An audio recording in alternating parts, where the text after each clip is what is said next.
ilustrísimos e ilustrísimas señores académicos, queridos compañeros y amigos y familia del doctor don José Vicente Castell, saben ustedes que lo que hoy nos reúne aquí es el nombramiento como académico correspondiente de la Real Academia de Medicina de la Comunidad Valenciana al doctor don José Vicente Castell Ripoll, catedrático de Bioquímica de la Facultad de Medicina de la Universidad de Valencia y jefe de la Unidad de Hepatología Experimental del Hospital Universitario La Fe de Valencia, el cual disertará sobre hepatotoxicidad por medicamentos, su fundamento, retos y perspectivas para un desarrollo y manejo clínico más seguro. Va a ser presentado por el ilustrísimo doctor don Miguel Ángel Sanz Alonso, académico de número de nuestra corporación. En este momento tiene la palabra.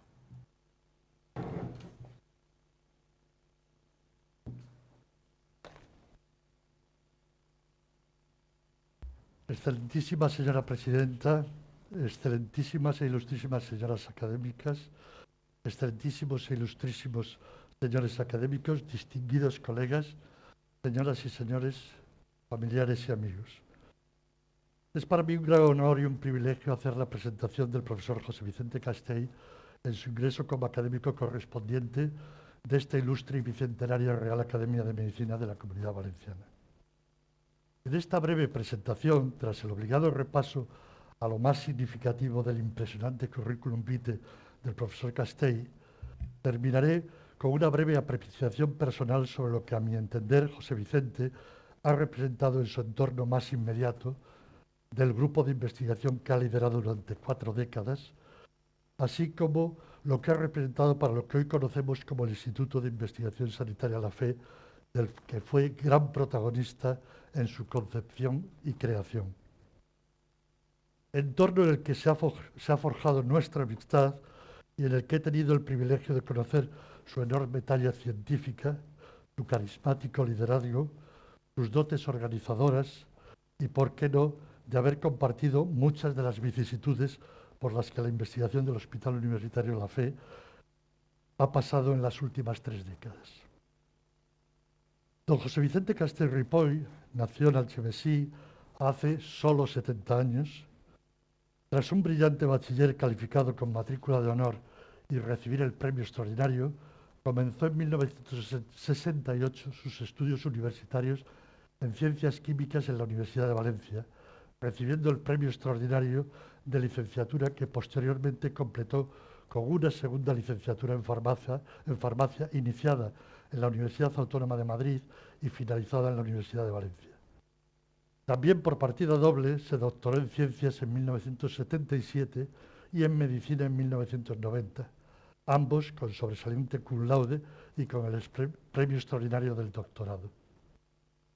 Hizo los estudios de doctorado en el Consejo Superior de Investigaciones Científicas, becado por el Ministerio de Educación y Ciencia, realizando la tesis doctoral en el Instituto de Enzimología de Madrid, dirigido por el profesor Alberto Sols.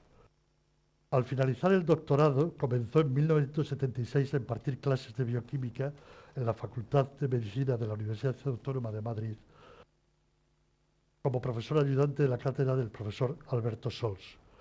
El profesor Castell ha realizado diversas estancias postdoctorales en prestigiosos laboratorios de investigación extranjeros, entre los que cabe destacar el Laboratorio de Biología Molecular del Instituto Federal Politécnico de Zúrich, en el Instituto Max Planck de Química Biofísica de Göttingen y el Instituto Max Planck de Bioquímica de Múnich. Un año después de su incorporación al recientemente creado Centro de Investigación del Hospital Universitario de la Fe en Valencia, en 1980 fue nombrado jefe de sección del Laboratorio de Hepatología Experimental. En este laboratorio, donde ha desarrollado la mayor parte de su actividad investigadora, ha liderado uno de los grupos pioneros en nuestro país en el desarrollo y uso sistemático de cultivos de hepatocitos de rata como un modelo biológico capaz de reproducir in vitro el comportamiento del hígado in vivo. Posteriormente, el grupo liderado por José Vicente Castell extendió esta metodología a hepatocitos humanos, convirtiéndose en uno de los escasos laboratorios en el mundo que logró establecer, a partir de tejido hepático humano vivo, un modelo celular funcionalmente activo que reproducía el comportamiento y funciones bioquímicas del hígado. Como consecuencia de este desarrollo, sus investigaciones se dirigieron, entre otras, a utilizar dichos modelos celulares para el estudio del metabolismo de nuevos fármacos, así como la toxicidad hepática de medicamentos. A este respecto, debo mencionar que ya en 1990 recibieron el premio de la European Federation of Pharmaceutical Industries and Associations por un proyecto sobre el uso de hepatocitos humanos cultivados para investigar el riesgo de hepatotoxicidad de nuevos fármacos, lo que supuso un espaldarazo y un reconocimiento internacional al carácter innovador y a la calidad científica de la investigación translacional del laboratorio liderado por el profesor Castell. Carácter innovador que ha sido seña de identidad de José Vicente en todas sus facetas, tanto como investigador como docente y en la gestión tanto del grupo de patología experimental como en la dirección del Instituto de Investigación Sanitaria La Fe. Para no extenderme más, acabaré mencionando el hito que supuso la implementación en 2006 de una línea de investigación en terapia celular en colaboración con el doctor Mir, que llevó a la realización de los primeros trasplantes de células hepáticas en España en 2008. Los datos bibliométricos basados en alrededor de 400 publicaciones generadas por el profesor José Vicente Castell y su equipo, mayoritariamente en revistas del primer tercil y una proporción considerable del primer decil, muestran parámetros inequívocos de muy alta calidad, como es recibir alrededor de 20.000 citaciones con un índice de citación medio de 51 y un índice H de 61. A esta ingente labor investigadora y producción científica debemos añadir la dirección de 13 tesis doctorales que recibieron la máxima calificación y de 6 premios extraordinarios del doctorado. Adjudicación de 45 proyectos de financiación pública en concurrencia competitiva de ámbito nacional, alrededor de 30 proyectos de investigación financiados por otras entidades, fundaciones u otras entidades privadas, así como 60 contratos de I+D+I con la industria farmacéutica. Participación en 21 proyectos europeos, habiendo coordinado 3 de ellos, sin duda unos niveles de participación en programas europeos con escasos precedentes en nuestro país. Por último, pero no menos importante, refiriéndome a su actividad investigadora, quiero resaltar el papel determinante del profesor Castell en la creación del Biopolo La Fe, un proyecto estratégico financiado por el Instituto de Salud Carlos III para ofrecer un espacio de transferencia empresarial del conocimiento biomédico. Brevemente, en relación con su actividad docente universitaria, iniciada en el 76 como profesor ayudante de la Universidad Autónoma de Madrid, accedió al cuerpo de profesores del Departamento de Bioquímica y Biología Molecular de la Universidad de Valencia, primero como profesor titular de Bioquímica en 1985 y después como catedrático desde 1999 hasta su recientísima jubilación, tras la que ha sido inmediatamente nombrado profesor emérito de la Universidad de Valencia. En 1987 y 1988 realizó un sabático como profesor invitado en la Universidad de Friburgo, en Alemania, donde ha sido profesor contratado de bioquímica en la Facultad de Medicina de dicha universidad en 1987 y 1988. Tras haber dado solo algunas pinceladas de trazo grueso sobre la extraordinaria actividad académica e investigadora del profesor Castell, en el tramo final de mi presentación me gustaría esbozar unas últimas pinceladas sobre otros aspectos que he tenido el privilegio de valorar de primera mano durante las casi 4 décadas que como investigadores hemos compartido, él desde el centro de investigación y yo desde el hospital, para posteriormente confluir en el Instituto de Investigación Sanitaria La Fe que él mismo creó. instituto cuya creación y rápido reconocimiento entre los 6 primeros acreditados en España por el Instituto de Salud Carlos III fue mérito indiscutible del profesor Castell, quien, desde su nombramiento, primero como director de investigación y después como director del instituto, desplegó entre 2003 y 2016 una enorme capacidad de trabajo y entusiasmo contagioso, así como una gestión 360 grados, tanto en su posición de liderazgo del Instituto de Investigación Sanitaria de la Fe como en la del Grupo de Investigación en Hepatología Experimental, que sinceramente ha causado siempre mi admiración. Por todo ello y por mucho más, siento el orgullo y la emoción de, en nombre de la Real Academia de Medicina, darte la bienvenida a esta institución. Muchas gracias.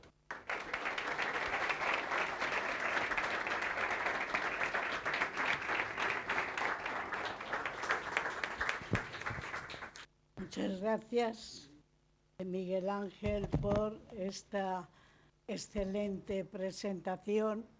Y a continuación tiene la palabra el doctor don José Vicente Castell para disertar sobre hepatotoxicidad por medicamentos, su fundamento, retos, perspectivas para un desarrollo y manejo clínico más seguro. Cuando quieras. Muchas gracias. En primer lugar, quisiera dar las gracias a la Academia, representada aquí por su presidenta y secretario, y a los académicos que me han otorgado el privilegio de incluirme dentro de ella. También a los que habéis asistido, compañeros del departamento, representantes de mi pueblo, del ayuntamiento, amigos, familiares, compañeros del hospital. Gracias por hacer este acto particularmente cálido y agradable para mí, que es tan importante. ¿Veis? Esta es un hepatocito humano, la célula que durante 40 años me ha enamorado, la que me ha abducido y ha hecho que me dedique intensamente a trabajar en ella. Mi contrato inicial, como ha comentado Miguel Ángel, perdona que te agradezca también tus palabras, que, en fin, representan ni más ni menos que el cariño que mutuamente nos profesamos. Bien, yo me incorporé en el 79 en el centro del hospital y muy pronto nació la unidad de patología en la que he desarrollado la gran parte de mi labor. Y pronto comenzamos con el desarrollo de los hepatocitos humanos. Recibimos, como se ha mencionado, un premio de investigación que fue nuestro lanzamiento internacional. Finalmente nos asociamos con la unidad hepática del doctor Mir y finalmente, después de incorporarnos al CIBERED, se creó una unidad mixta entre la Universidad de Valencia y el Hospital La Fe, que es donde hemos estado trabajando. En este edificio, pues, y en esa sexta planta, es donde han nacido y se ha desarrollado tanto la unidad de patología del instituto como la unidad mixta con la Universidad de Valencia, en la que en este momento formamos parte profesores de la universidad y facultativos e investigadores del hospital. Esto que veis aquí es un cultivo de hepatocitos humanos, la herramienta con la que gracias a ella hemos podido hacer una gran labor investigadora. Son células que están en cultivo, que han sido disociadas y sacadas del propio hígado, pero que se comportan desde el punto de vista bioquímico como si de un trocito de hígado se tratara. Esta ha sido una de las grandes herramientas que nos ha permitido estudiar a fondo y en una situación de privilegio muchas de las funciones hepáticas. Y esta ha sido nuestra otra gran contribución. También hacer de los hepatocitos una fuente de terapéutica obteniendo hepatocitos a partir de hígado humano, como veis aquí, que después de ser congelados y en su momento utilizados nos permitían tratar a enfermos por primera vez, realizando los primeros trasplantes celulares hepáticos que se realizaron en España. Pero bien, hoy voy a hablaros de lo que ha sido, además de la trascendencia que esto tuvo, quiero hablaros fundamentalmente de lo que ha sido el hilo conductor de mi labor investigadora durante estos 40 años, que ha sido precisamente la hepatotoxicidad por medicamento. Voy a ver si soy capaz de atraer vuestra atención y captar vuestro interés durante estos minutos y que se os hagan cortos. Veréis, hepatotoxicidad es el daño que se produce al hígado por cualquier sustancia que no tiene que ver con su metabolismo. Y a eso se les denomina xenobióticos. En esta categoría entran los medicamentos, entran aditivos, entran pesticidas o plaguicidas, entran contaminantes. ¿Así? ¿Ahora? Muy bien. Entran así contaminantes. Y hepatotoxina se denomina a cualquier compuesto capaz de causar alteraciones funcionales y o daño a las células del hígado. Hay distintas formas de llamar este fenómeno. A veces se le denomina hepatitis tóxica, hepatitis iatrogénica por medicamentos, hepatitis medicamentosa, o a veces el acrónimo inglés DILI, de Drug Induced Liver Injury. Yo lo utilizaré porque es corto y es la denominación más habitualmente utilizada. Esto es un problema. Es decir, el daño que producen hepático de los medicamentos no es algo banal. Alrededor de 20 casos graves o muy graves ocurren de DILI por cada 100.000 habitantes, de los cuales el 8% fallece y un 2% requerirá trasplante hepático. En España, la hepatitis tóxica constituye el 14% de los casos de lesión hepática que ingresan en un hospital. Y el problema con ella es que los signos y los síntomas de la lesión hepática son muy banales, muy poco precisos, es decir, se confunden con muchas de las patologías hepáticas. Tampoco existen pruebas diagnósticas claras y específicas que permitan identificarlo, amén de producir, digamos, un cuadro clínico que se caracteriza fundamentalmente por daño hepatocelular, colestasis o un patrón mixto. Esta molécula que veis aquí, fialuridina, era un análogo de un nucleósido que se desarrolló para el tratamiento de la hepatitis B. Ahora que estamos hablando de tratamientos de antivirales. Pues bien, esta sustancia, cuando se inició su uso en clínico humano, causó la muerte de 5 de los primeros 15 pacientes que se utilizaron en ellos. Por lo tanto, debido a una insuficiencia hepática muy grave. Y me diréis, ¿cómo puede ser? Se supo, al cabo de un cierto tiempo, que era particularmente tóxico para las mitocondrias humanas, cosa que no se había visto con los modelos de experimentación animales. Otra historia es esta del venoxaprofen. Fijaros, aprobado por la FDA en 1982, que se introduce en los ensayos y no se ve nada en los ensayos preclínicos ni en los clínicos, y 5 meses tras su introducción en el mercado, más de 60 casos de hepatitis fatal ocurren, con lo cual el medicamento tiene que ser retirado. O este, por ejemplo, el bromofenac, desarrollado como un análogo del diclofenac en los 80, introducido en el mercado en el 97, que causa muchas hepatitis severas y tiene que ser retirado del mercado, pero que se reintroduce con una segunda indicación y con un uso diferente, en lugar de ser por vía oral ingerido, con uso tópico. Esto que os cuento aquí no es una situación curiosa ni excepcional, ocurre. Fijaros, este es el registro español de reacciones adversas hepáticas a medicamentos. Y aquí aparecen algunos que os resultarán familiares. La amoxicilina clavulánico, antituberculostáticos, ibuprofeno y muchos de ellos, con un cierto número de casos que sistemáticamente se producen. Esta base de datos, que es de la OMS, recoge los fármacos que más frecuentemente son causas de hepatitis fatales. Y aparece en primer lugar el acetaminofeno o paracetamol, no porque sea tóxico, sino por el mal uso que ahora después comentaré. Pero es el causa número 1 del mayor número de casos fatales de hepatitis medicamentosa. Pues bien, toda esta información que os comento, que no se limita a esos medicamentos, sino a muchos más, casi del orden de 1 millar, están muy bien recogidos y documentados en una base de datos que se llama LiberTox, a la que acudimos sistemáticamente cada vez que nos enfrentamos a un problema de ese tipo, porque se recoge en ella toda la casuística clínica que ha ocurrido en esos casos concretos. Pero no solamente eso, hay otra base de datos muy interesante, que es esta que se llama Withdrawn, que recoge los medicamentos que han tenido que ser retirados del mercado o interrumpido su desarrollo. Pues bien, casi la mitad de los que ha habido que retirarse, ya recoge unos 600, ha sido por causas de toxicidad. Y dentro de la toxicidad hepática ha sido la más importante. Y ojo, desarrollar un medicamento cuesta alrededor de 2.600 millones de dólares por término medio y entre 10 y 15 años. Así que imaginar lo que significa haber desarrollado un medicamento que llega hasta el mercado y que cuando llega al mercado causa este tipo de problemas. Las ingentes pérdidas económicas que supone para la industria farmacéutica. Y no solamente eso, la percepción social. Estas cosas tienen un eco enorme en la sociedad, que no siempre entiende lo que ha ocurrido, pero que evidentemente tiene una gran trascendencia. ¿Cómo es posible que esto haya ocurrido? Bien, ¿por qué ciertos compuestos causan toxicidad selectiva a un órgano determinado? Pues básicamente por estas razones. Porque se acumulan en ese órgano, por la razón que sea, porque actúan sobre alguna ruta metabólica que es propia de ese órgano y no de otros, o porque en ese órgano se transforman en otra cosa que es más tóxica que el fármaco inicial. Cuando estas circunstancias se dan, aparece esa toxicidad en un órgano. Y precisamente en el hígado ocurren estas circunstancias. Tiene una localización anatomofuncional singular, de forma que es el punto de pase entre la absorción de un medicamento por vía oral y su paso a la circulación general, con lo cual la concentración que llega al hígado es muy elevada. Expresa el hígado muchas funciones metabólicas vulnerables, en cierta manera, por la interferencia que podría causar ese fármaco. Y además es el órgano donde se produce la transformación de esos fármacos para ser eliminados. Así que los 3 elementos están presentes y explican por qué en el hígado ocurren este tipo de cosas. Hablamos de distintos tipos de categorías de hepatotoxinas. Hay unas que las llamamos intrínsecas, que quiere decir, sí o sí son tóxicas, no importa cómo ni de qué manera, a partir de una cierta dosis causan toxicidad en todos los individuos. Algunas lo hacen directamente porque ellas ya son causantes de la toxicidad y en otros casos lo hacen después que han sido transformadas en el propio célula hepática o en el hígado. Es decir, no lo eran, pero el resultado de su transformación sí que es tóxico.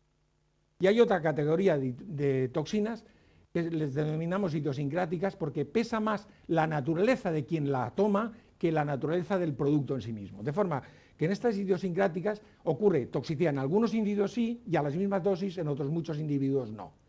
Y las razones que hay detrás de ellas son de índole metabólica, que os las explicaré, y en otras ocasiones son de índole inmunitaria, es decir, como una reacción alérgica a ese medicamento localizada en el propio hígado. Bien, no solamente hay hepatocitos en el hígado y no solamente el daño por medicamentos se produce en el hígado, sino que pueden verse afectados las células que constituyen los conductos biliares, los colangiocitos, las de los vasos, las células endoteliales, otras células que se encuentran allí que son las que responden a las reacciones inflamatorias y las células de hito. De forma que los medicamentos en su conjunto, la hepatotoxicidad, puede afectar a todas ellas. Y cuando lo hace, ¿cómo lo hace? Pues mirad, aquí os ejemplifico uno de los patrones de toxicidad que es el hepatocelular, que daña a los hepatocitos. Pues porque esa sustancia afecta a alguna cosa esencial del hepatocito, por ejemplo, al funcionamiento de su mitocondria, a las rutas metabólicas que le producen energía, a la oxidación de ciertos compuestos generan cosas más oxidantes y peores de las que inicialmente había, y así sucesivamente alteraciones en su membrana, que eso al final ¿a qué nos lleva? A que se rompa la célula, a que se manifieste un daño oxidativo dentro de ella, o que aparezcan alteraciones en el metabolismo, por ejemplo, con la acumulación de lípidos o de fosfolípidos. En otros casos, el patrón clínico es de tipo colestásico, es decir, afecta al flujo biliar, a la bilis que produce el hígado. Y aquí fundamentalmente se ven implicados los transportadores que están en el hepatocito, que son los que sacan los ácidos biliares y los excretan para que salgan en la bilis, o la propia bilirrubina, o también las células que forman parte de esos conductos biliares. En estos casos, lo que ocurre es que aumenta en sangre los ácidos biliares, aumenta en sangre la bilirrubina, y algunos marcadores enzimáticos, como la fosfatasa alcalina y la gamma GT, se ven aumentados. En el caso de la idiosincrasia de respuesta alérgica, la historia es otra.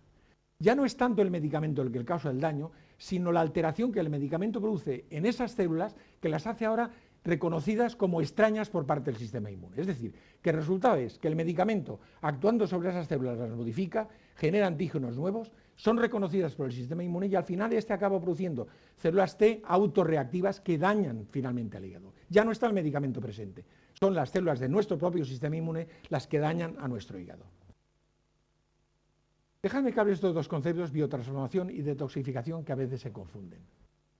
El hígado tiene una enorme capacidad de ayudarnos a eliminar todas estas sustancias que no tienen que ver con el metabolismo, y a eso le llamamos genéricamente biotransformación. Es decir, un sistema es afectado por una serie de enzimas que están en el hígado, en las células hepáticas, que se llaman enzimas de fase 1, que lo modifican. ¿Para qué? Pues para facilitar generalmente su eliminación. Ocurre que con esas modificaciones el resultado no siempre es lo que esperaba. Hay veces que el metabolito resultante es no tóxico, pero en otras ocasiones es más tóxico. O genera radicales o genera especies reactivas de oxígeno como consecuencia de la reacción de transformación. ¿Qué ocurre? Que hace daño a la propia célula que los ha generado. En otras ocasiones, esos metabolitos de la fase 1 son conjugados y esos conjugados, que suelen ser inocuos en algunas ocasiones, en otras ocasiones no lo son. Y cuando salen fuera de la célula, acaban dañando a todas las demás células que están en el hígado, todas esas que os he mencionado antes. Así pues, lo que ocurre es que una toxina, una sustancia puede ser una toxina intrínseca, es decir, que ella misma cuando entra en la célula ya daña alguna vía metabólica y afecta a la célula, o en otros casos, como consecuencia de la biotransformación, se genera algo que era peor que lo que había antes. Y ese metabolito tóxico o algún intermedio en la producción de ese metabolito es el responsable de la toxicidad que vemos en las células.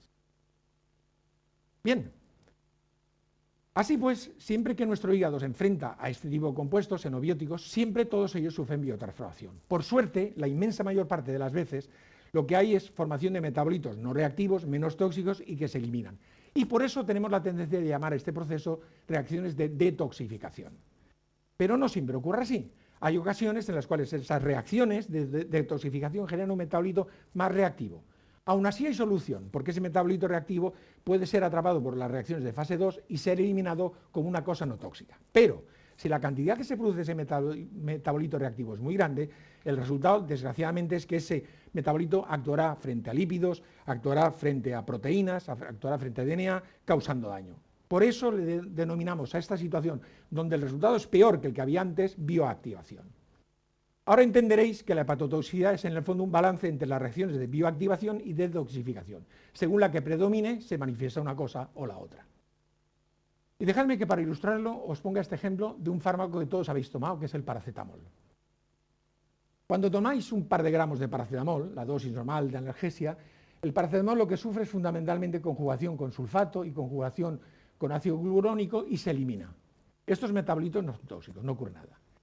Si de golpe os tomáis 10 gramos, saturáis esa capacidad de eliminarlo por conjugación y entonces parte de ese paracetamol se oxida por esta enzima que se llama citocromo 2E1 y produce una especie que es más reactiva y tóxica.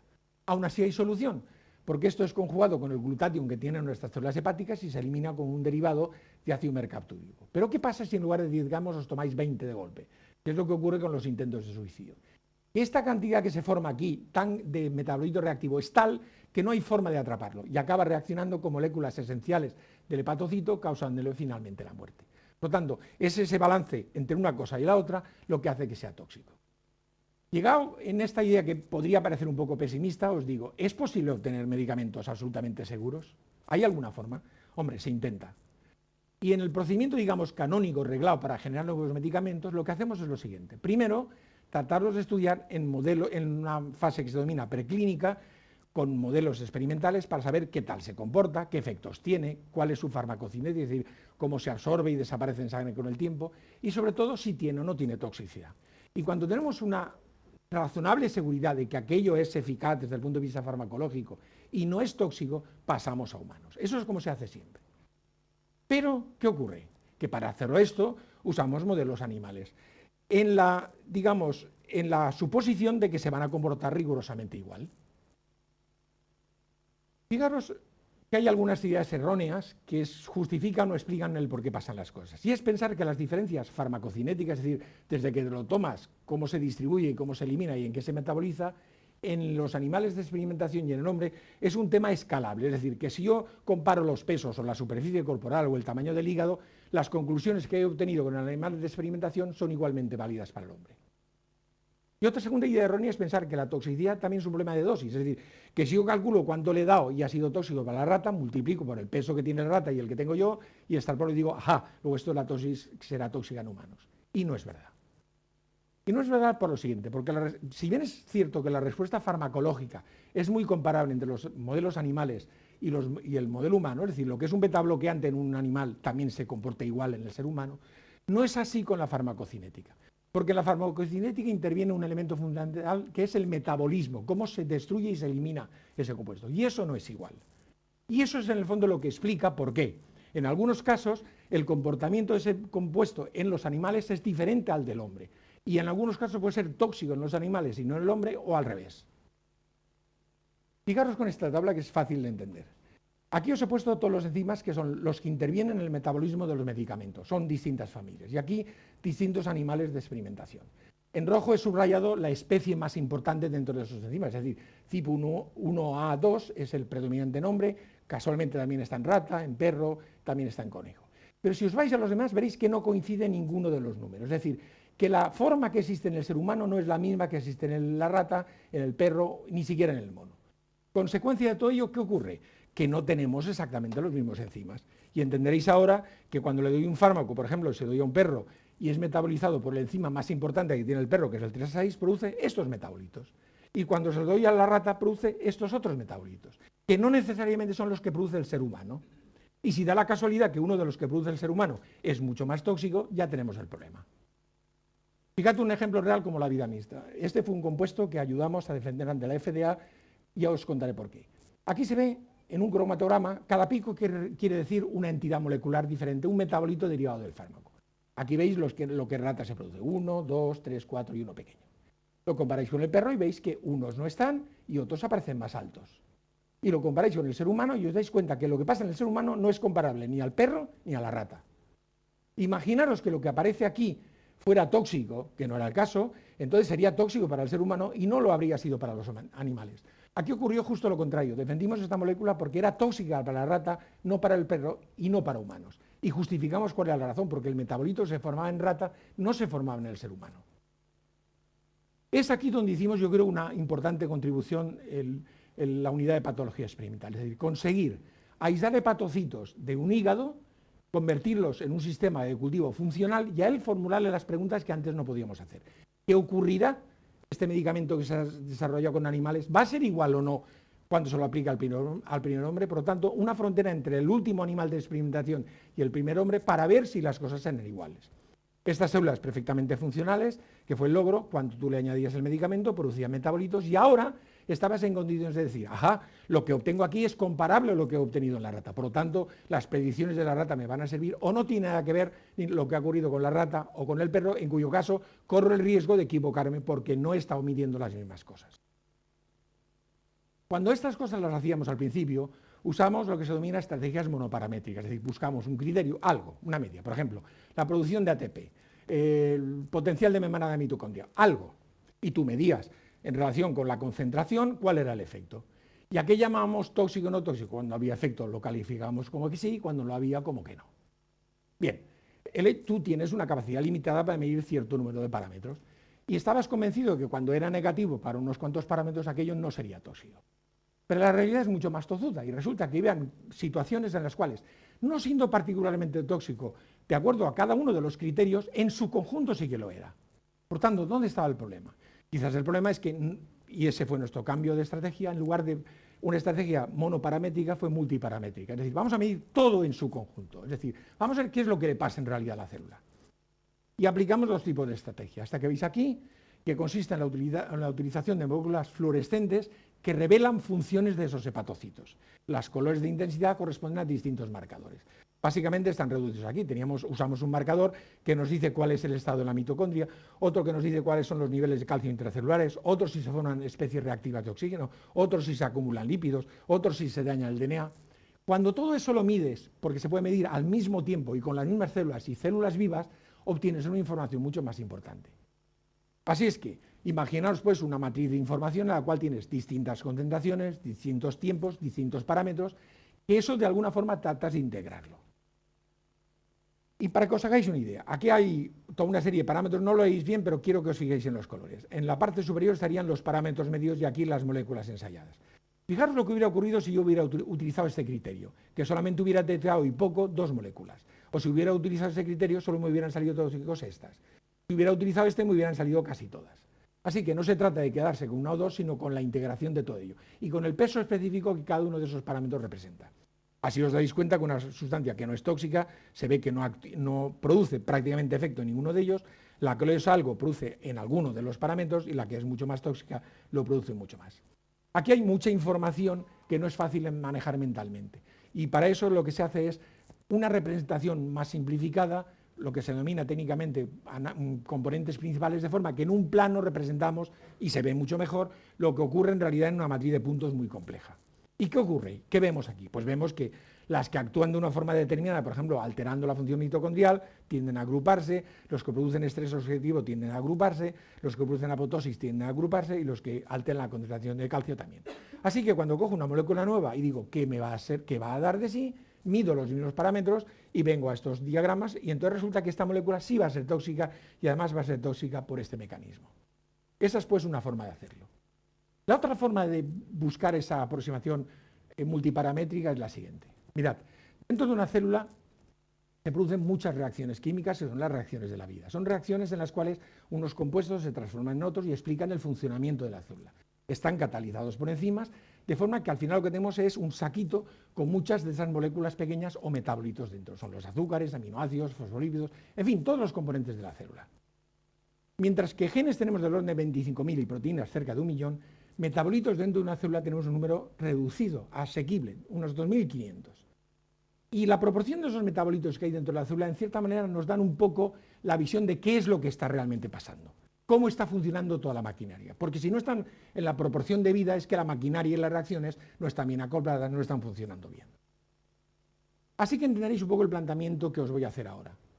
Si yo cojo células y las incubo, por ejemplo, con sustancias que son tóxicas, y las incubo con sustancias que no son, y miro a ver qué es lo que ha ocurrido a ese conjunto de metabolitas o metaboloma, y comparo una cosa con otra, seguramente seré capaz de ver cuándo una sustancia desconocida eso no es tóxica. Si las alteraciones que produce se parecen a aquellas que produce una sustancia tóxica, ya no estoy hablando de un parámetro, sino del conjunto de todos los metabolitos, aquello será tóxico. Si por el contrario las alteraciones que producen se parecen a aquellas sustancias que son inocuas, la podré calificar de inocua. Y no me va a ser en un parámetro, sino en múltiples. Pues bien, La forma de medir lo que hay dentro de una célula de una forma sencilla puede hacer bajo dos estrategias instrumentales. Una es utilizando la resonancia magnética nuclear, que mide las oscilaciones de ciertos núcleos, principalmente de hidrógeno y de carbono, que producen señales muy determinadas cuando se someten a un campo magnético muy importante y que sin separar soy capaz de distinguir, según los picos, a qué metabolitos podría corresponder. Es una técnica cuantitativa, pero no permite medir muchas cosas. La otra técnica es la espectrometría de masas asociada a la cromatografía. La espectrometría de masas identifica las moléculas por cómo se rompen y cuál es la masa molecular de cada uno de los trozos en los que se ha roto. Con esos dos elementos prácticamente podemos ponerle nombre a cualquier metabolito. Esta segunda técnica es muchísimo más potente. Con la primera se pueden medir 15-20 metabolitos simultáneamente, aquí se pueden medir centenares, miles simultáneamente. Y esa es la razón por la cual hemos utilizado este tipo de técnicas. Cuando uno no sabe lo que va buscando, es decir, yo no sé lo que me voy a encontrar entre la célula que ha sido tratada con un tóxico y la otra, no sé por dónde ir, a eso se le denomina metabolómica no dirigida, es decir, lo mido todo. Y para eso necesito un aparato que tenga una capacidad de medida de escalas de peso molecular enorme. Esos son los equipos que se llaman de tiempo de vuelo. Pero si fruto de mi investigación ya sé lo que tengo que medir, porque ya he identificado qué es lo que es determinante, qué cambios dentro de la célula son realmente determinantes, uso otra tecnología que se llama de triple cuádrupolo, que es mucho más sensible, mucho más precisa y mucho más cuantitativa.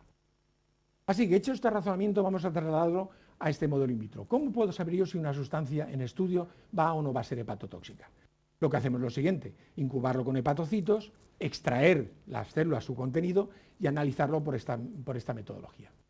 Lo cuento de una forma sencilla para hacerlo sencilla, pero no es. Es decir, la espectrometría de masas tiene muchos problemas, es decir, hay que filtrar las señales, quitar el ruido de fondo, quitar lo que no es. Los aparatos son muy sensibles pero inestables, de forma que a lo largo de la medida durante el día puede cambiar su sensibilidad, de un día a otro puede cambiar su sensibilidad, y todo eso requiere el procesar los datos para que todo sea comparable, porque si no es muy difícil llegar a conclusiones. Bueno, cuando se ha hecho esta fase de elaboración previa de datos, vamos a ver qué hay en un sitio que no haya en el otro. Esa es básicamente la filosofía. Y vamos a ver cuáles son los metabolitos que tienen más capacidad discriminatoria para separar mejor lo que es tóxico de lo que no. Cuando los tenemos identificados, tratamos de ponerles nombres, es decir, a qué se corresponden, cuál es exactamente el metabolito, de qué forman parte dentro de las rutas metabólicas de la célula y, por tanto, qué importancia tienen. Y con eso es como trabajamos. Fijaros, lo que veis aquí es una representación de los múltiples metabolitos medidos, cuáles son los que tienen más capacidad discriminatoria para saber en este experimento si es tóxico o no es tóxico para los hepatocitos. Los que están en los brazos de estos diagramas, en la parte más abierta, son los que más capacidad discriminatoria tienen, es decir, los que son más diferentes según haya toxicidad o no la haya. Pues bien, si tú te quedas con estos, los más discriminantes, y ahora integras esa información y la mides en cada una de las distintas sustancias tóxicas, fijaros cómo somos capaces de separar. En amarillo y rojo hay dos concentraciones de sustancias que son todas tóxicas. Os dais cuenta, la inmensa mayor parte todos por encima de la línea. En verde y en azul los que no son tóxicos, la mayor parte por debajo. Luego, si yo escojo aquellos parámetros que de alguna forma me explican las diferencias, soy capaz de alguna forma discriminar y clasificar. Pero puedo llegar más lejos. A veces me interesa también saber el mecanismo. Y aquí, por ejemplo, hemos hecho lo mismo. ¿Qué cosas cambian durante el estrés oxidativo? Muchas, pero las que más cambian son estas que están aquí en el extremo de estos brazos, y me quedo con ellas. ¿Y qué es lo que más cambia en los procesos de disfunción mitocondrial? Estos metabolitos están representados en los extremos del brazo, y me quedo con ellos. Cuando los uso y los aplico a mis sustancias, fijaros como todos los verdes están por arriba de esa raya y todos los azules por debajo. Verdes son los que hacen referencia a ese mecanismo de estrés oxidativo y los azules los que funcionan por otro mecanismo. Y aquí al revés, en disfunción mitocondrial, que eran los azules, todos están, o la mayor parte, por encima de la línea, y los verdes que no van por ese mecanismo están por debajo. Por lo tanto, con esta aproximación multiparamétrica puedo saber no solamente si es o no es tóxico, sino además por qué lo es, que es importante. Bien, y pasemos ahora al problema clínico. La hepatitis tóxica es una patología que puede aparecer por el consumo de medicamentos, pero también por productos de herboristería, probióticos, es decir, sustancias bioactivas. Como os he dicho, tiene tres patrones clínicos: el hepatocelular, el colestásico y el mixto. En el hepatocelular lo que ocurre es que las transaminasas se elevan una barbaridad como consecuencia de la disrupción o ruptura del hepatocito, de la muerte. En el colestásico lo que ocurre es que lo que aumenta fundamentalmente es la bilirrubina en sangre, porque no se transporta bien a través de la bilis, y algunos enzimas como la fosfatasa alcalina y la gamma GT. Y hay otro patrón que es un poco de ambas. Muy bien. Los síntomas pueden ser desde afectación leve a fallo hepático agudo. Este es el comportamiento típico en un proceso de hepatotoxicidad. Te tomas el medicamento y de repente tus marcadores hepáticos se van a las nubes. ¿Qué se hace en estos casos? Retirar el medicamento.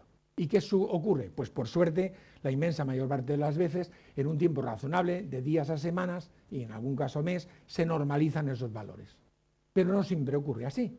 Hay ocasiones que no sabemos por qué, la situación se mantiene con los marcadores elevados e incluso pasado un cierto tiempo empeora, cuando ya hace semanas, cuando no meses, que tú no tomas ese medicamento.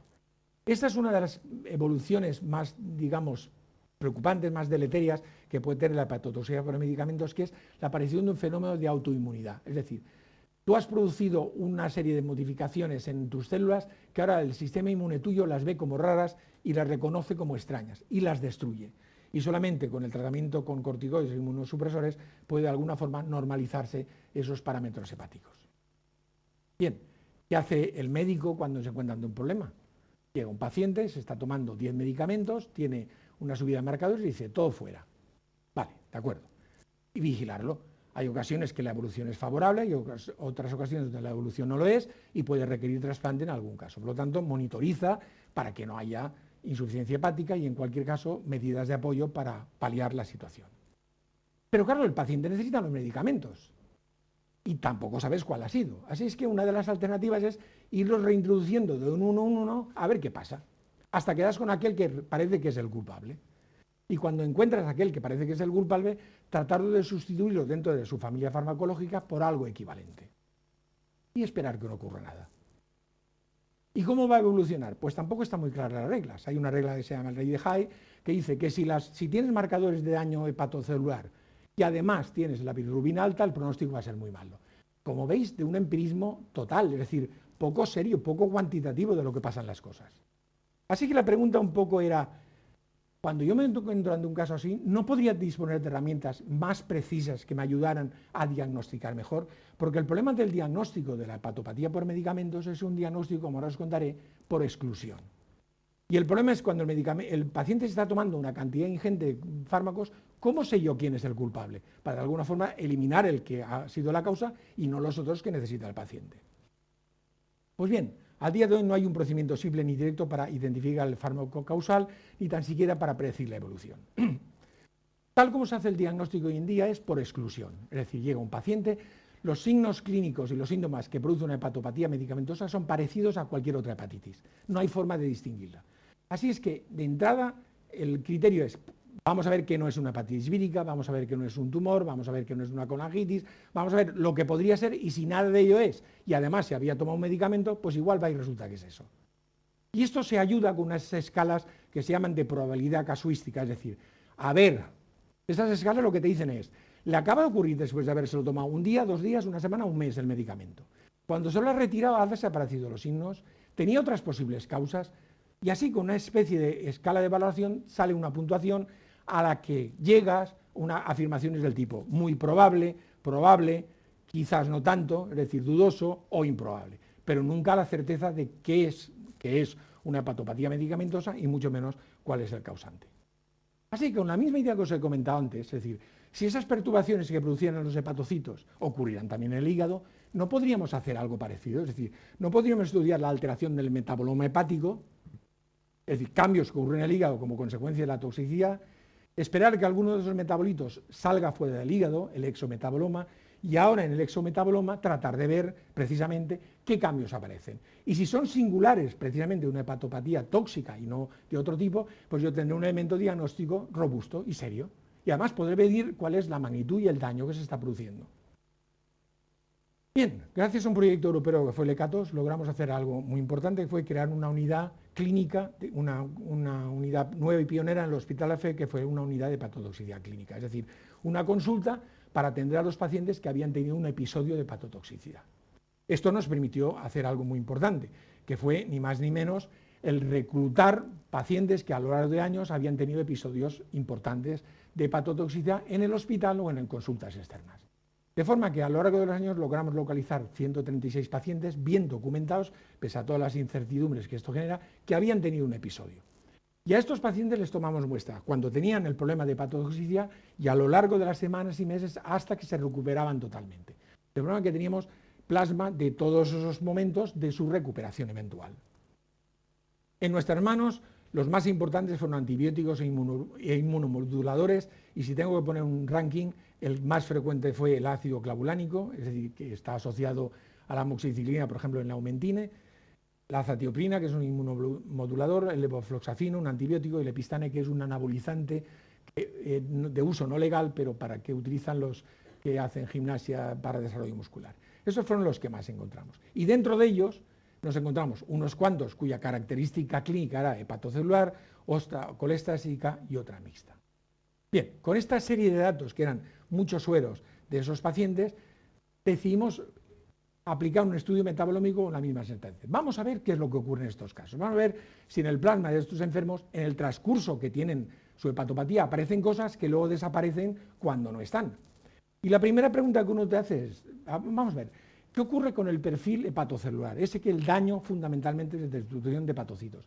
¿Qué se ve en el plasma que no se vea cuando lo comparo con los que tienen el otro patrón, que es el colestásico, o los que ya se han curado? Y se ven ciertos metabolitos. Esos metabolitos integrados dan resultado a un valor, a un punto. Lo que veis aquí no es un metabolito, sino la integración de esa información. Y está claro que hay algunos que discriminan mejor que otros. Y esos que discriminan mejor quiere decir que si están, la probabilidad de que tenga un patrón hepatocelular es mayor. Lo mismo hacemos con los colestásicos, es decir, ¿qué tienen los que tienen colestasis que no tengan los demás? ¿Y qué es lo que tienen cuando están sanos que no tengan cuando estaban enfermos? La aparición de estas señales integradas nos da una cierta probabilidad. Si están y están intensas, es más probable que esté sano, es más probable que tenga una colestasis o es más probable que tenga un daño hepatocelular. Y eso lo representamos en un diagrama ternario. Donde veis aquí, representamos la probabilidad entre 0 y 1 de que el daño sea hepatocelular, que sería este vértice. Que el daño sea colestásico, sería este vértice, o que esté sano.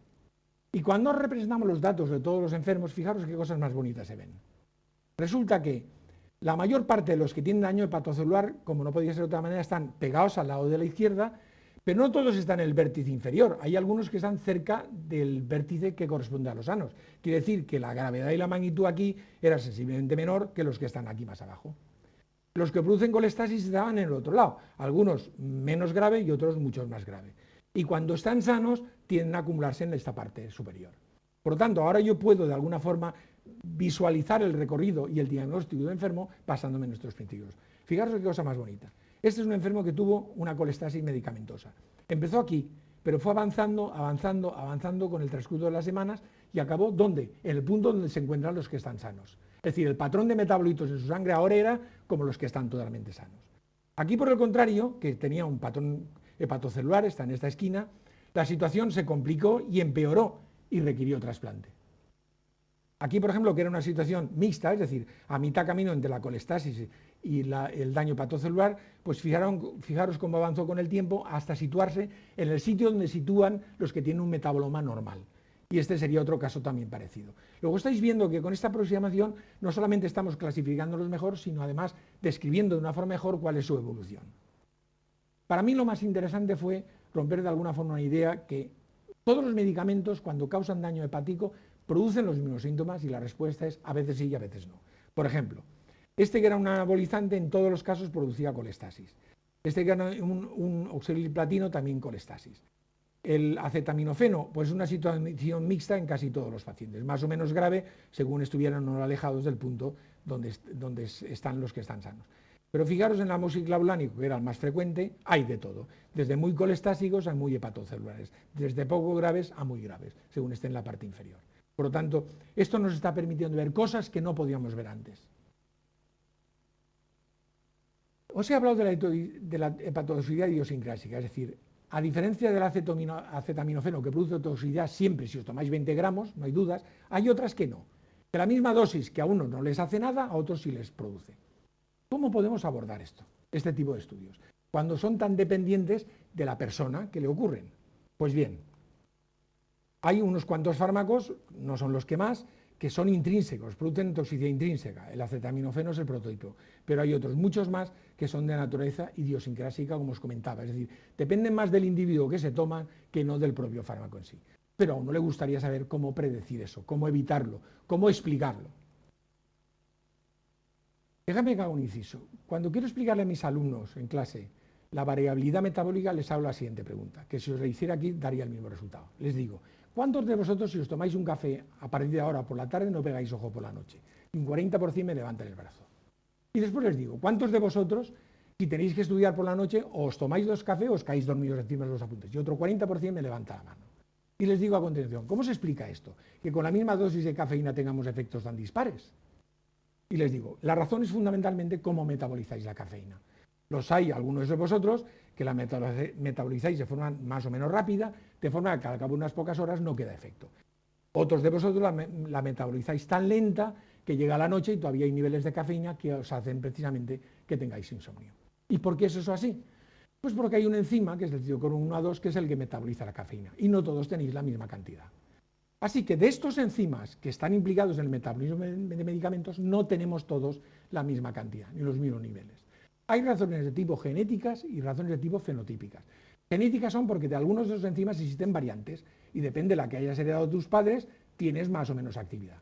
Pero es que por encima de eso, y mucho más frecuente, es que aun teniendo los mismos enzimas, a veces expresas más o expresas menos. El que metaboliza más el café más a prisa expresa más del mismo enzima que el que lo metaboliza más despacio. Por lo tanto, esas diferencias son las que explican que hayan niveles diferentes de los enzimas que transforman los medicamentos y, por lo tanto, perfiles metabólicos diferentes, y la farmacocinética puede ser diferente. Fijaros este ejemplo que veis aquí. Este es un individuo que tiene esa abundancia relativa de estos enzimas y produce un patrón de metabolitos determinado. Pero este tiene otras, y como veis produce otro patrón algo diferente, intensidades de picos diferentes. Imaginaos que esta sustancia fuera tóxica. Diríais conmigo que para este individuo este compuesto va a ser tóxico, mientras que para este no lo va a ser. Bien, eso es consecuencia de que si tú tienes unos enzimas que producen uno de esos metabolitos que son particularmente tóxicos y lo haces mucho más que los demás, para ti eso será particularmente tóxico. ¿Cómo se podría estudiar esto? Hombre, lo ideal, puesto que depende del individuo, sería que yo tuviera acceso a las células del individuo, pero esto en términos prácticos no es posible. Es decir, de un paciente puedes obtener una muestra hepática por una biopsia, pero en estos casos ni está éticamente autorizado o tiene sentido, ni técnicamente se pueden obtener de una biopsia de aguja las células de él, que son las que me revelarían por qué él es más sensible al medicamento, que es lo que voy buscando. Así que hemos hecho 2 caminos, 2 circunloquios para llegar a ese problema. Uno de ellos ha sido, vamos a construir una célula que tenga los mismos enzimas que tiene mi paciente, y así seré capaz de ver qué es lo que está pasando. Y esto me diréis, ¿cómo se puede hacer? Pues os traigo el símil, para los que seáis melómanos, me lo entenderéis enseguida. Esto es un ecualizador de música, ¿no? Donde vosotros sabéis que cada de las frecuencias podéis ajustarlas hasta conseguir un timbre de la música que os resulte grato. Podéis subir los graves sin afectar los agudos, o los agudos sin afectar los medios o los graves. Con esta filosofía hicimos lo siguiente. Construimos unos vectores dentro de un virus, que es un adenovirus, que veis aquí, a donde les hemos insertado el gen humano, concretamente de un citocromo que queremos hacer. Estos virus infectan muy bien a los hepatocitos y una vez dentro hacen que se exprese ese gen que les he metido ahí dentro. De forma que cuanto más virus le infecto a ese hepatocito, más de esa proteína, en este caso es un citocromo 3 o 4, más de esa proteína se ve y más actividad se mide. Luego yo puedo de esa manera ajustar esa actividad. Y ahora fijaros un ejemplo muy bonito que os voy a comentar, hecho con estos adenovirus. Esta es la warfarina, que se metaboliza por distintos enzimas en distintos metabolitos. El 3A4 produce este metabolito que veis aquí. Si ahora artificialmente con esa herramienta subo el cursor y aumento la expresión de CYP3A4, mirad lo que pasa, que aumenta la producción de ese metabolito y los demás no se ven afectados. También la warfarina se metaboliza por este otro enzima y produce este metabolito de aquí. ¿Qué ocurre si yo artificialmente aumento el nivel de esa enzima? Pues que aumenta la producción de ese metabolito o mucho más de ese metabolito y los demás apenas se ven afectados. Es decir, he conseguido, generando los adenovirus contra todos los enzimas, lo que os estaba comentando, como un cursor de radio. Es decir, jugando con la combinación de todos ellos, soy capaz de conseguir la modulación que yo voy buscando, la misma que tenía en mi enfermo. Y por lo tanto ahora dispongo de una célula que no es la célula hepática del individuo, pero se comporta igual. Y ya me puedo preguntar preguntas que qué es lo que ha pasado, por qué esta interacción, por qué le ha sentado mal esto. Veámoslo en términos prácticos. Aquí tenéis células hepáticas que han sido manipuladas para que sobreexpresen 3A4 o para que sobreexpresen otro enzima, 2E1. Y el tamoxifeno es un fármaco que cuando se metaboliza por el 3A4 produce un metabolito reactivo algo más tóxico. Así que pues, si una célula expresa mucho más 3A4 que lo normal, lo lógico es que fuera más tóxico para ella. Y aquí lo tenéis. En azul veis cómo, aquí está la viabilidad, cómo desciende bruscamente a una cierta concentración comparado con las células que no han sido tratadas o las que han sido manipuladas con otro título como que nada tiene que ver con la formación de esa especie reactiva. Luego yo he hecho una célula que no era vulnerable, la morada, en una célula vulnerable. Y lo mismo podría contaros de otro caso, por ejemplo, ácido tianhílico, donde en este caso el 2C9 es el responsable de que haya toxicidad, y fijaros cómo al aumentar la concentración mediante estos vectores de 2C9, cada vez hay más toxicidad en un caso y cada vez hay más toxicidad en el otro. Luego yo he conseguido, pues en definitiva, jugar con los cursores del ecualizador para subir aquellas actividades que me interesan y reproducir las mismas que tenía mi paciente. Vamos a ser un poco más fantasiosos. A mí lo que de verdad me gustaría sería tener células del paciente, de él, y no puedo acceder a ellas, no puede ser. Vamos a pensar en voz alta. ¿Recordáis vosotros hace unos años el boom de las células madre de origen embrionario, que como bien sabéis eran células pluripotentes que podían dar origen a cualquier célula del organismo? Estas células embrionales existen en el embrión, pero no existen en un ser adulto. Pero poco tiempo después se aprendió a manipular células de un ser adulto, por ejemplo de un fibroblasto, para que se parecieran a una célula embrional y se comportaran como ella. Y a esas se les llamaba células pluripotentes inducidas. Y estas células pluripotentes inducidas, de nuevo, pueden dar origen a cualquier tipo celular del organismo. Por lo tanto, quizás podríamos con esta vía generar hepatocitos a partir del paciente. Este es un camino largo, es decir, coges una célula somática, un fibroblasto de la piel, una célula nucleada, la manipulas para que se convierta en una célula embrionaria inducida y ahora tienes que diferenciarla para que se produzca en un hepatocito. Lo que hemos hecho nosotros ha sido acortar este camino, buscar un atajo, buscar lo que se denomina la reprogramación directa, es decir, pasar directamente de un fibroblasto a un hepatocito, sin tener que pasar por este estadio de célula IPS. ¿Por qué? Porque este proceso de arriba dura meses. Y pensando en términos clínicos, no sería práctico tener un enfermo esperando meses a poder tomar una decisión. Mientras que el segundo de los procesos es un problema de días, quizás un par de semanas, que es un tiempo razonable para así tomar una decisión sobre lo que le haya podido pasar a un determinado paciente. Así que el objetivo es obtener células lo más parecidas a las células del propio hígado, pero obtenidas por otro procedimiento. Me preguntaréis, ¿y esto cómo se puede conseguir? Pues se hace de la siguiente forma. Todas las células tienen en su núcleo la misma información. Y una célula es fibroblasto, o célula muscular, o ese hepatocito, según qué de lo que tiene en el núcleo, en el DNA, lee y expresa. Las llaves para expresar unas cosas u otras se llaman factores de transcripción. Así que sigo con los factores de transcripción que son propios de las células hepáticas y se las meto a una célula que no es, se leen entonces los genes propios de los hepatocitos y aquello se parece a un hepatocito. Y eso no hace falta que sean muchos factores, son básicamente 3, y había un procedimiento para hacerlo que era cojo mis células, transfecto con una, después con la otra y después con la otra.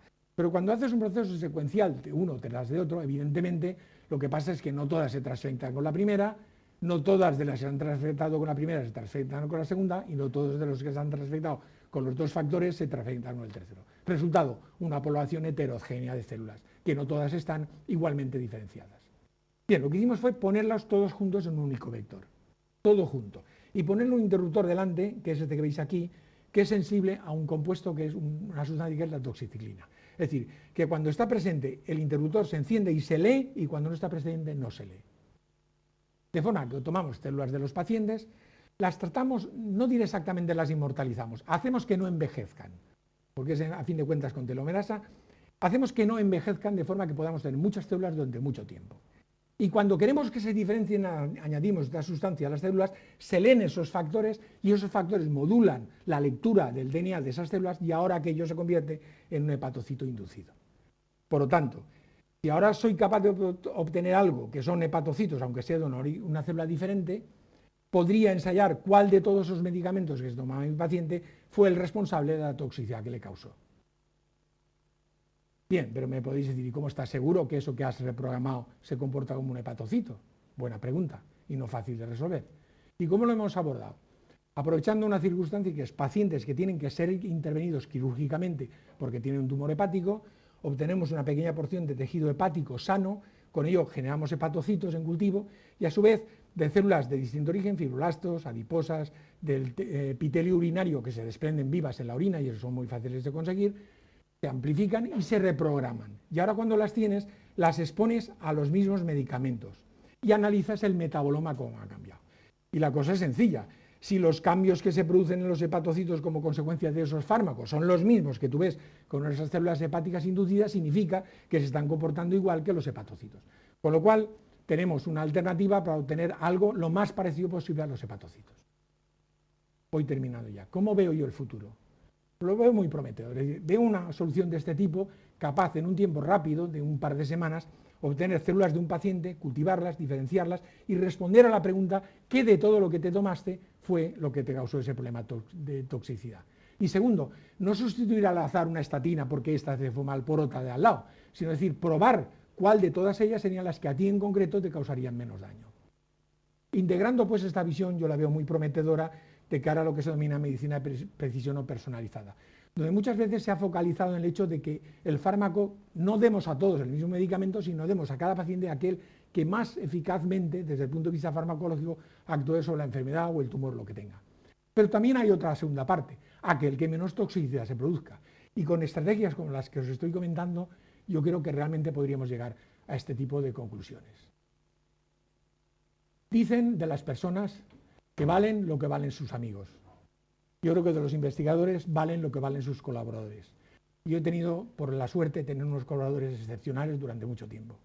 En vez de mencionar necesariamente a María José Gómez Lechón, a la que conocí el mismo día que yo volvía de Alemania y me incorporé al instituto, donde, digamos, surgió un flechazo científico entre nosotros dos que durante 40 años nos ha mantenido trabajando juntos, además de fomentar una enorme amistad. Le debo muchas de las cosas que he hecho y creo que ha sido muy grato nuestra colaboración. Y los que veis aquí han sido gente que se formaron con vosotros y que nos han honrado permaneciendo con nosotros. Son catedráticos de universidad, profesores de universidad, investigadores senior, que por haber permanecido unidos nos ha permitido de alguna manera el estar juntos y el ser tan productivos. Desde el punto de vista clínico, no hubiéramos avanzado lo que hemos avanzado en la obtención de tejido hepático y sobre todo, se ha mencionado antes, con el trasplante celular, si no hubiera sido una persona incondicional en cuanto a su ayuda, su entusiasmo y apoyo, como ha sido el doctor José Mir. Y una colaboradora excepcional, Eugenia Pareja, cirujana, gracias a la cual muchas de las cosas que os estoy contando se han podido llevar a cabo. Finalmente, el grupo más joven, más entusiasta, los que han hecho realidad esa aplicación de la metabolómica en este campo, que son los que están representados aquí. Quiero daros las gracias a todos vosotros por la atención, por el haberme acompañado. Ha sido muy grato para mí, todos los que habéis estado presentes, dignificando el acto y haciéndome sentir a gusto. Espero que os haya gustado la intervención. Muchas gracias.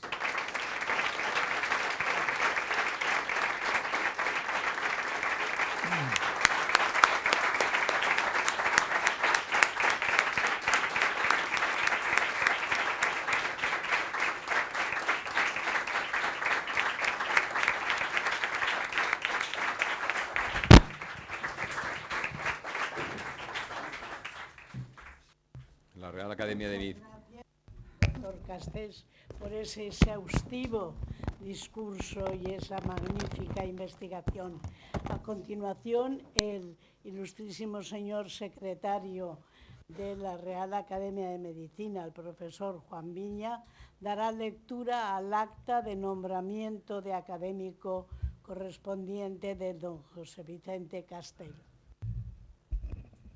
La Real Academia de Medicina de la Comunidad Valenciana ha acordado, en la sesión celebrada el día 13 de febrero del 2020, nombrar académico correspondiente al doctor José Vicente Castells Ripoll por estar comprendidos sus méritos y circunstancias en el artículo 19 del reglamento vigente. Sentencia 19 de octubre del 2021, el secretario general y la presidenta de la Academia.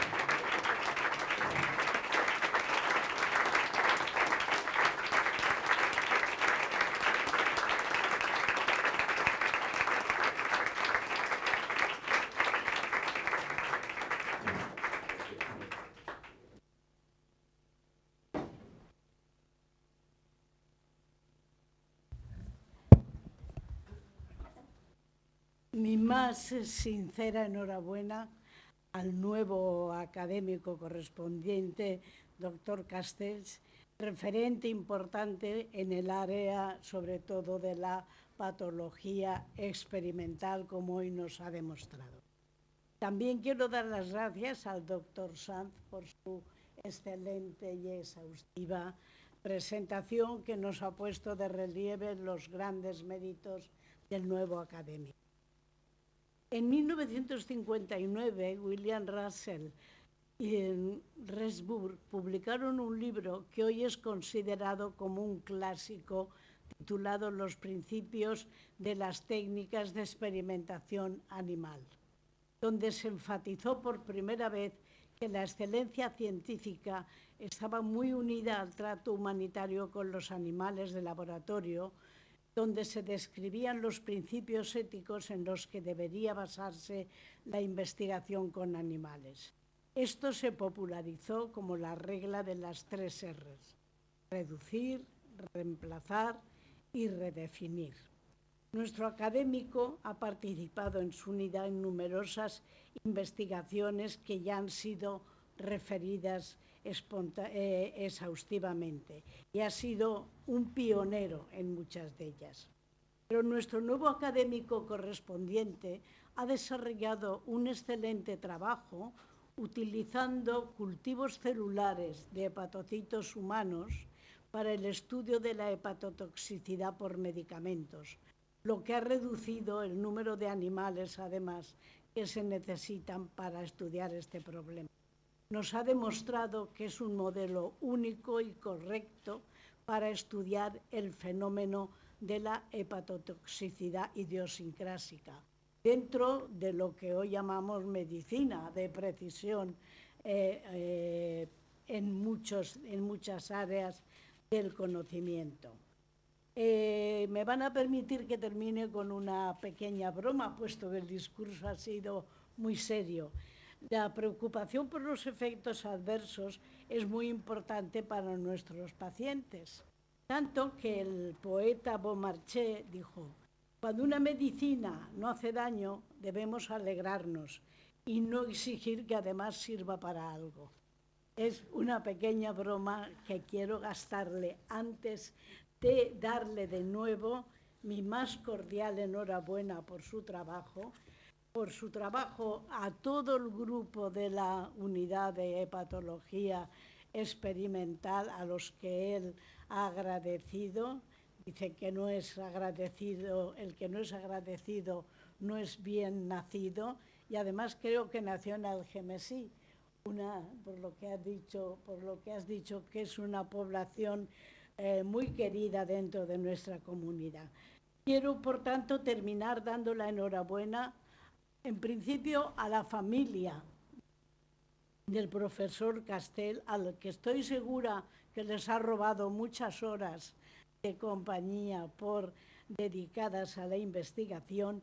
Quiero darle, por supuesto, la enhorabuena a él, pero también a nuestra institución, a la Real Academia de Medicina de la Comunidad Valenciana, porque la incorporación de personas como el profesor Castell la engrandece, la enriquece y es motivo de satisfacción para todos. Muchísimas gracias, profesor Castells. Muchas gracias a todos ustedes por su asistencia. Creo que es de las pocas veces que este salón está lleno, lo cual creo que él también tiene que contemplar, y se levanta la sesión.